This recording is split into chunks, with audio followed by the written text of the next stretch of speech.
I'm uh I'm gonna review Men. Here we go.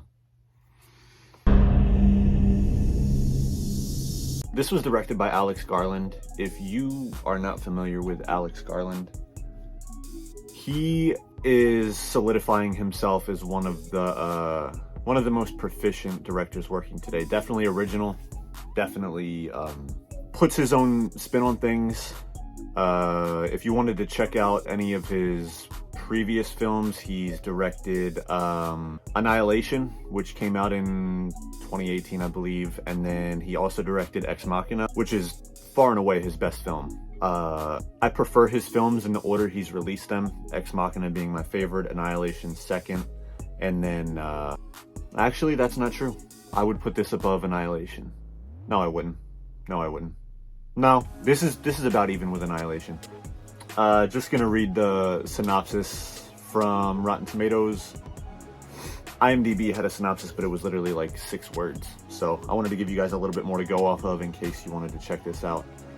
In the aftermath of a personal tragedy, Harper, played by Jessie Buckley, retreats alone to the beautiful English countryside, hoping to have found a place to heal, but someone or something from the surrounding woods appears to be stalking her. What begins as simmering dread becomes a fully formed nightmare, inhabited by her darkest memories and fears. Probably sounds a little familiar, but I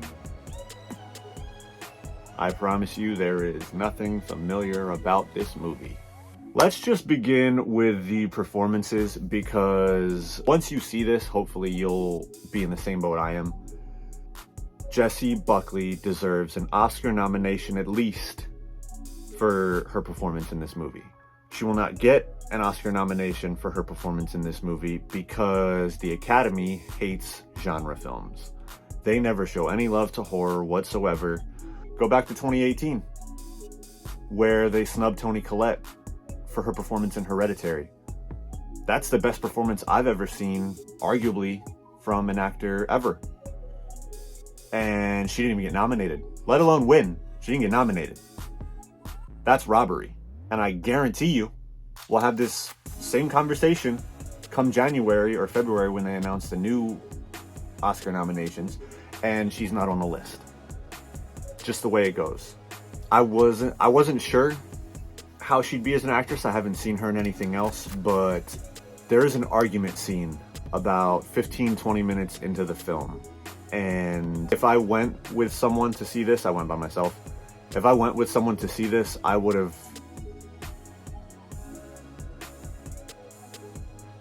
like one of those things. She just does such a good job of portraying whatever trauma her character is supposed to be feeling. And she just embodies it in such a powerful way that you can't help but just be entranced, really.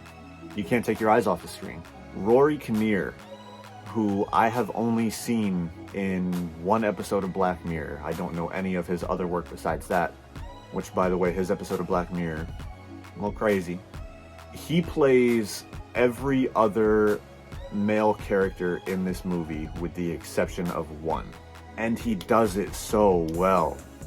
And what's different about the characters that he plays, which also ties into the largest theme of the movie, I think, is each character that he portrays in this movie, he just encapsulates every form of male toxicity in a perfect manner.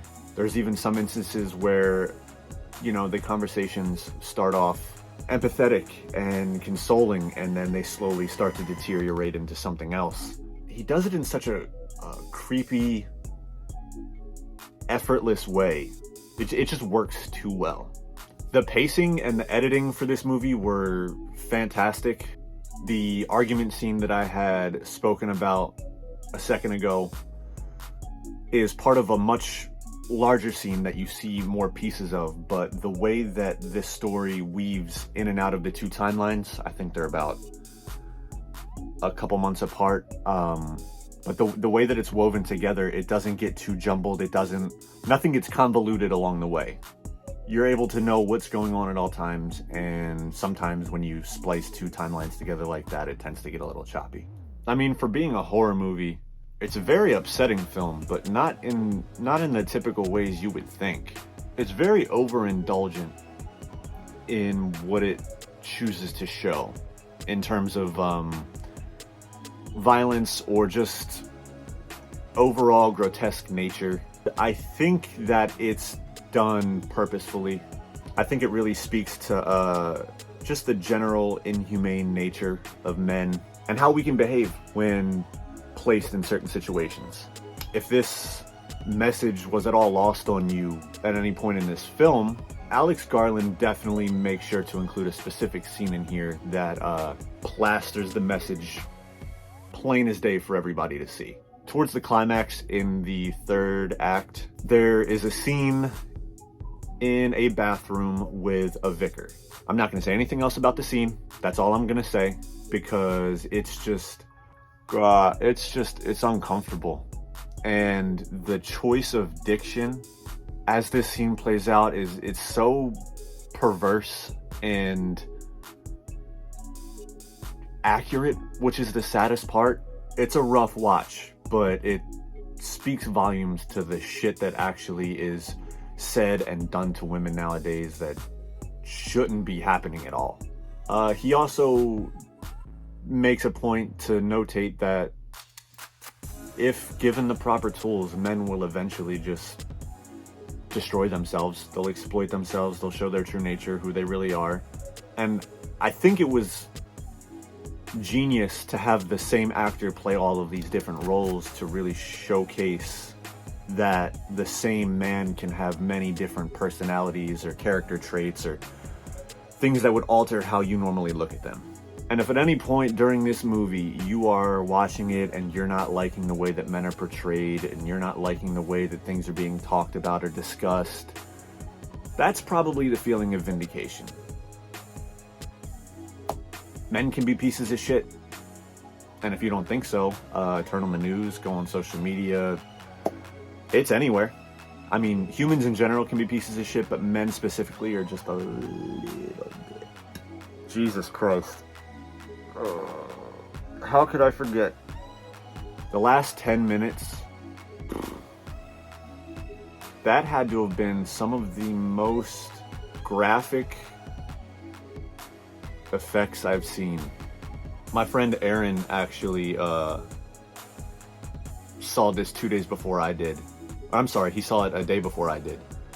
And he texted me and he was like, man, the body horror, whenever I hear something like that, I'm like, okay, you know, I'll see it for myself. I've seen worse, trust me. But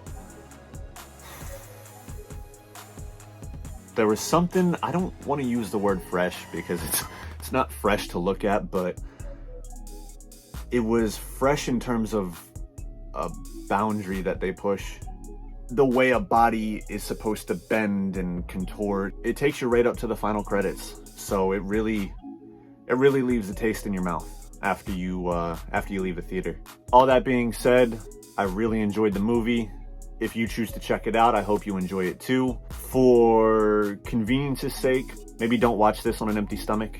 Maybe get a little bit in your system beforehand, because yeah, there's some gruesome stuff at play here. Also, this past weekend, a good friend of mine, Matt Trigger, had me on his podcast.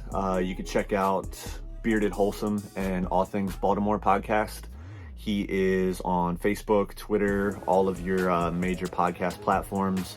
Check out our episode. We ran down my list of top 10 favorite sports movies of all time.